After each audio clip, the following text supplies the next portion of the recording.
बंगाल में ममता बनर्जी की सरकार है और आज कोलकाता के आरजी कर मेडिकल कॉलेज में ट्रेनी डॉक्टर के साथ हुई दरिंदगी पर पीड़िता को न्याय दिलाने के नाम पर मुख्यमंत्री ममता बनर्जी आज खुद कोलकाता की सड़क पर उतरी और इस मामले में कड़ी कार्रवाई करते हुए फांसी की मांग की और अस्पताल में हुई तोड़फोड़ के लिए बीजेपी और वाम दलों पर उन्होंने आरोप लगाया। पहले तो ये तस्वीरें हम आपको दिखा रहे हैं, आप एक बार सुनिए उन्होंने क्या कहा।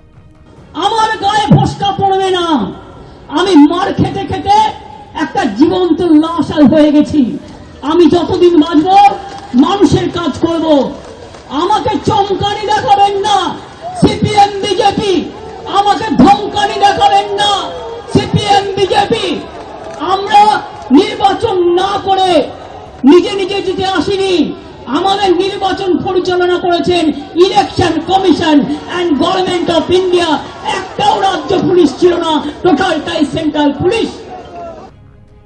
तो सुना आपने ममता बनर्जी को, लेकिन अब सवाल यह है कि जब तक जांच पुलिस के पास यानी कि कोलकाता पुलिस के पास थी तब तक ममता बनर्जी आश्वासन दे रही थी कि इस मामले में कड़ी कार्रवाई हो रही है, लेकिन जैसे ही जांच सीबीआई के पास गई वो सड़क पर उतर गई, जबकि राज्य की मुखिया भी वही है और पुलिस उन्हीं को रिपोर्ट करती है। फिर पुलिस की जांच पर इतने सवाल क्यों हुए, इस पर उन्होंने कुछ नहीं कहा।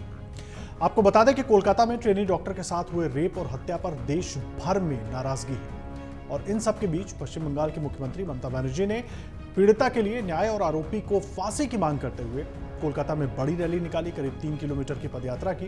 आपको बता दें कोलकाता हाईकोर्ट ने आरजी कर मेडिकल कॉलेज में अस्पताल में हुई बर्बरता को लेकर सरकार को कड़ी फटकार लगाई थी, जिसके बाद ये जांच सीबीआई को दी गई थी। देखिए वहीं ममता बनर्जी की इस यात्रा पर अब बीजेपी की तरफ से स्मृति ईरानी ने सवाल उठा दिए हैं। आपको सुनवाते हैं क्या कुछ उन्होंने कहा।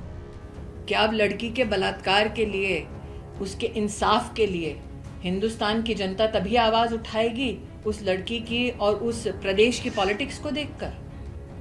और अगर ममता जी को लेफ्ट विंग से इतनी ही परेशानी है तो वो इंडिया अलायंस छोड़ दें।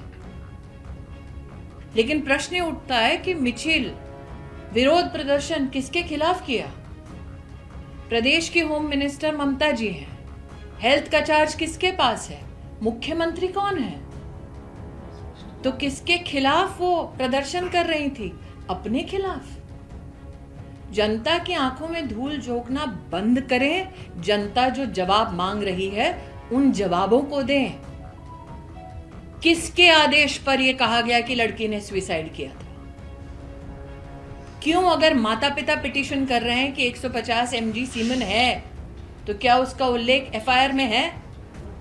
किसने मॉब को अलाउ किया एकत्रित हो और प्रोटेस्टर्स को पीटे?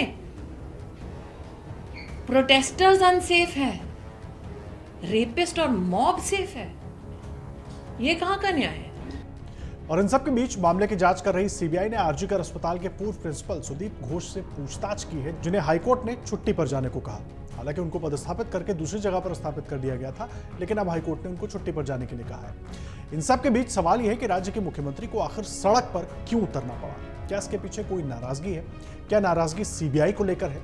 ये अहम सवाल है। लेकिन जिस तरह से बंगाल की घटना को लेकर लोगों में नाराजगी है, लगता नहीं कि इस बार ममता दीदी का सड़क पर उतरने वाला ये दांव काम करने वाला है। देखिए 9 अगस्त को आरजी कर मेडिकल कॉलेज के सेमिनार हॉल में ट्रेनी डॉक्टर की बर्बरतापूर्वक रेप करने के बाद हत्या कर दी गई थी और इसके खिलाफ कोलकाता समेत पूरा देश और पूरे देश के डॉक्टर और लोग विरोध प्रदर्शन कर रहे हैं। इस बीच बुधवार रात को वहां पर हिंसक भीड़ ने आरजी कर अस्पताल में धरना दे रहे डॉक्टरों पर हमला कर दिया था और तोड़फोड़ की थी। अब फिलहाल सीबीआई को मामले की जांच सौंपी गई है। सीबीआई इस पूरे मामले की जांच को अब आगे बढ़ा रही है, लेकिन डॉक्टर सुरक्षा की मांगों को लेकर हड़ताल पर बैठे हुए हैं और इन सब के बीच ममता दीदी की ये पदयात्रा वाली पॉलिटिक्स, आखिर इसके मायने क्या है? मुख्यमंत्री को ही पुलिस रिपोर्ट करती है, उसके बाद उनको सड़क पर क्यों उतरना पड़ा? क्या सीबीआई को जैसे ही जांच दी गई उनकी नाराजगी और ज्यादा बढ़ गई? ये एक बड़ी वजह थी। अगर आप ये वीडियो YouTube पर देख रहे हैं तो हमारे चैनल को सब्सक्राइब करें और बेल आइकन को दबाना ना भूलें। अगर आप Facebook पर ये वीडियो देख रहे हैं तो हमारे पेज को लाइक करें।